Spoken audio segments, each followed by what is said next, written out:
자, 39번 같이 볼 건데 우리 수능이 제일 좋아하는 글의 전개 구조 중에 대비와 대조가 있어요. 크게 범주를 A랑 B로 잡고서 말을 계속 바꿔가는 겁니다. 예를 들어서 인간의 도덕이 선천적이다 라는 주장을 하는 사람이 있고 후천적이다 라는 주장을 하는 사람이 있다. 이거 두 개 놓고서 대비, 대조하는 거죠. 그랬을 때 말이 계속 바뀝니다. 선천적이야, 후천적이야,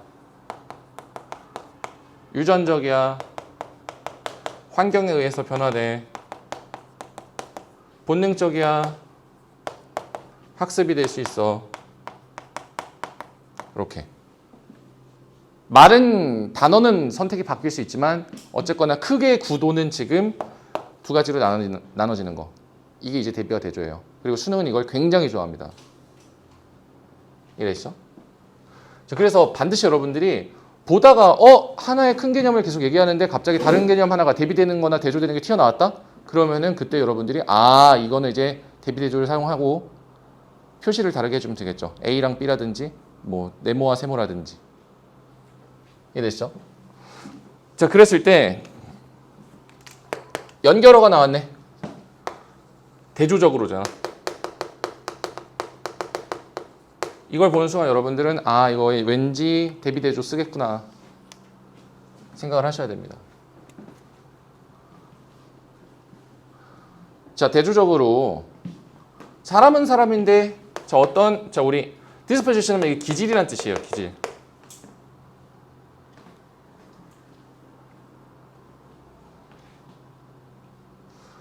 자, 그런데 어떤 기질을 가지고 있어요?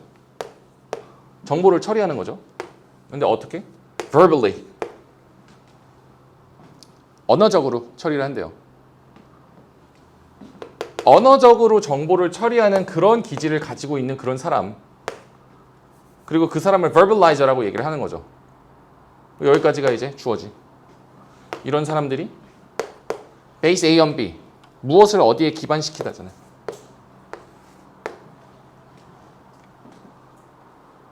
그들의 평가를 어디에 기반시켰어요? 의미적인 어떤 implication. 의미적인 어떤 함축. 거기에다 기반을 했대요. 근데 무엇에 대한? product attributes, descriptions. 바로 제품의 어떤 속성의 설명.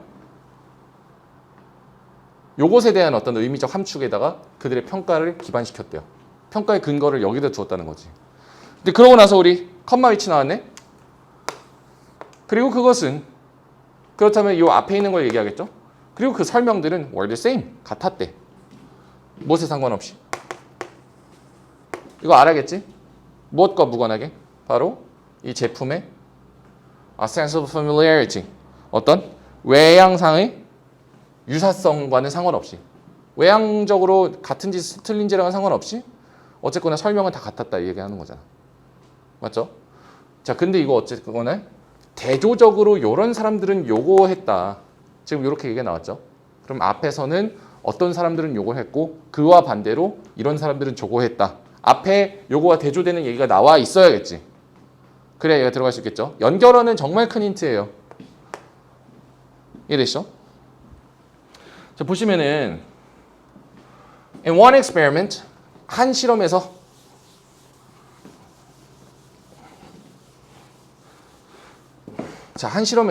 참가자들이 받았어요. 무엇을요? verbal information. 우리 verbal한 뭔데? 언어이잖아. 언어. 말로 하는.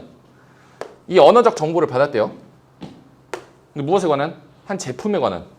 근데 어떤 제품이야? 자, 그들이 믿었어요. 근데 뭐라고 믿었어요? either. 우리 either 나왔네. 뭘 찾아야 돼? 그렇지. 무엇하거나 혹은 무엇하다라고 믿은 거예요? familiar. 비슷하다고. 혹은 비슷하지 않다고. 근데 둘 중 하나란 얘기잖아. either A or B는 A나 B 둘 중 하나니까. 비슷하거나 혹은 비슷하지 않거나 라고 그들이 믿는 그런 제품. 그 제품에 관한 어떤 언어적 설명을 그들이 받았다 이거죠. 비슷하다는 얘기는 뭐야? 뭐 표준적인 컴퓨터 마우스래요. 그리고 비슷하지 않은 건 뭐야? 뭐 트랙볼 마우스래요. 보통의 마우스가 있고 트랙볼 뭔지 알지? 마우스 위에 이렇게 약간 동그라미 같은 거 이렇게 막 있는 거. 그게 트랙볼이에요. 그래서 어쨌거나 이런 것들을 이제 받았다는 얘기죠. 설명을. 자, 그런데 와우. 지금 요거 너무나도 기가 막히게 저 위에 제시문이랑 구조가 똑같습니다. 사람은 사람인데 어떤 사람이야? 기질을 가지고 있었던 사람이죠. 근데 어떤 기질이야? 바로 시각적으로 정보를 처리하는 사람이네요. 그리고 얘네들 비주얼라이저라고 한 거잖아. 얘랑 뭐가 대칭되겠어? 아까 얘기했었던 요 verbalize가 대칭이 되겠지. 맞죠? 시각적으로 정보를 처리하는 사람들은 presumably 아마도 뭘 가지고 있었어요? previously formed. 이전에 만들어졌던 정신적인 어떤 이미지를 가지고 있었다는 거지. 무엇에 대한?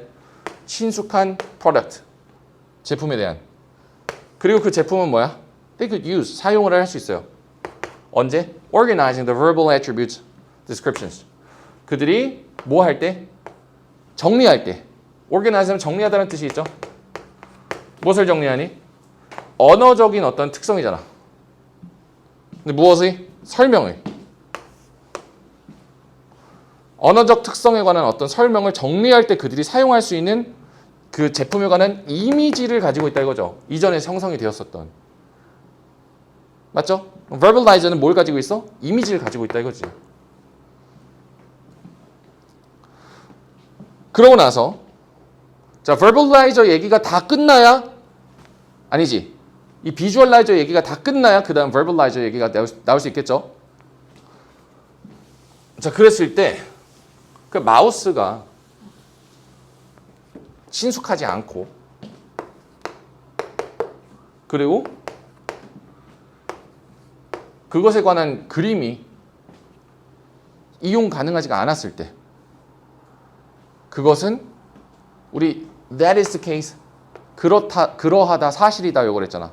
that is not the case 하면 그러하지 않았었다. 즉 앞에 것처럼 그렇지 않았었다 이거지. 즉 뭐야? 마우스가 그냥 표준형이었어. 그럼 사람들이 비주얼라이저들은 이미지를 가지고 있었어 이미. 그런데 마우스가 표준형이 아니라 트랙볼 마우스였어. 그렇다면 그때 사람들은 그리고 또 그 트랙볼 마우스에 대한 이미지가 이용 가능하지도 않았었어. 그렇다면은 사람들이 그때 쓸 수 있었던 정신적인 정보가 없었다 이거잖아. 그러하지 않았다. 그리고 이 제품의 시각 이미지는 뭐하기 어려웠어? 발생시키기 어려웠다 이거잖아. 이미지를. 근데 무엇에 기반해서? 바로 특성 하나만을 가지고서는 비주얼라이저들이 어떤 비주얼 이미지를 떠올리기가 어려웠다 이거죠. 자, 근데 여기에 자, consequently 결과적으로 자, 그 결과 비주얼라이저의 얘기가 나왔네. 그럼 비주얼라이저의 이러한 결과가 이어지겠지. 그 결과 비주얼라이저들은 뭘 했어? 평가했어. 그 친숙하지 않은 제품을 어떻다라고 평가했어? 근데 less favorably 덜 우호적으로 평가를 했대. 무엇보다? 친숙한 것보다. 맞지? 자, 그렇지만 presenting a picture 제시하는 거지. 그림을. 근데 누구의 그림이야? 친숙하지 않은 제품의 그림을 제시를 해줬어. 그랬더니 그것은 뭐 해줬어? 증가시켰어. 무엇을? 비주얼라이저 얘기 계속하고 있네. 이 비주얼라이저의 평가를 증가시켜줬어. 근데 무엇에 대한 평가야? 그 제품에 대한 평가잖아. 근데 그것을 어느 정도까지? 수준은 수준인데 어떤 정도야? 비슷한 수준이지. 누구? 친숙한 것의 평가잖아. 친숙한 것에 대한 평가와 비슷한 수준까지 올려줬다 이거지. 그러면 여기까지도 아직도 비주얼라이저 얘기하고 있잖아. 자, 그러고서 5번 보면은 따라서 그러면은 따라서 그들이 비슷하고 비슷하지 않은 제품을 비슷하게 평가를 했겠냐 이거지. 이거의 결과에 따라서 그랬을 때 그렇지 않잖아. 이해되니? 지금 여기 구조가 어떻게 돼요? 비주얼라이저가 있고 verbalizer가 있는데 얘네 둘한테 친숙한 제품이 있고 친숙하지 않은 제품이 있잖아. 맞죠? 비주얼라이저는 이미지를 가지고서 정보를 처리를 해. 친숙한 제품에 대해서는 이미 이미지를 내가 가지고 있어. 근데 친숙하지 않은 제품, 예를 들어서 트랙볼 같은 경우에는 이미지가 제공되지 않으면 그 개념을 떠올리기 어렵다 그랬잖아. 근데 이 unfamiliar한 애들한테 그 이미지를 줬어. 그랬더니 호감도가 얘랑 비슷하게 올라갔다 이 얘기잖아. 그러고 나서 따라서 여기에다가 그들이 그것을 비슷하게 설령 뭐가 부재할 때도 in the absence of 알아야 됩니다. 뭐가 부재할 때.